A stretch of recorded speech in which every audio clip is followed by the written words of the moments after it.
যখন ঘুমায় আল্লাহ তার রুহুটা তার দেহ থেকে আলাদা করে নেয়। আল্লাহ নিজে বলছেন, আমি চাইলেই আবার ফেরত দেই, আমি না চাইলে ফেরত দেই। আল্লাহু ইয়াতাওয়াফাল আনফুসা হিনা মাউতিহা ওয়াল্লাতী লাম তামুত ফী মানামিহা ফায়ুমসিকুল্লাতী কাদা আলাইহাল মাউত ওয়া ইউরসিলুল উখরা ইলা আজালিন মুসাম্মা। এরপরে আল্লাহ কি সুন্দর করে বলছে, তবে শোনো বান্দা, প্রতিবার যদিও আমি রুহুটা ফেরত দেই ঘুম থেকে জাগবার সময়, কিন্তু এইটাও ইলা আজালিম মুসাম্মা, একটি নির্দিষ্ট সময় পর্যন্তই ফেরত দিচ্ছি।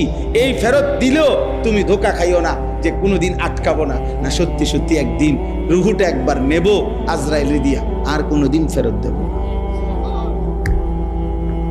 30 বছর ফেরত দিছি, 60 বছর হয়তো ফেরত দিছি, প্রতিবার ঘুমের কারণে বারবার ফেরত দিছি। এটা দেখে মনে করো না যে আমি প্রতিবার, না, একদিন এমন আসবে যেদিন আমি নেব রুহুটা, সেদিন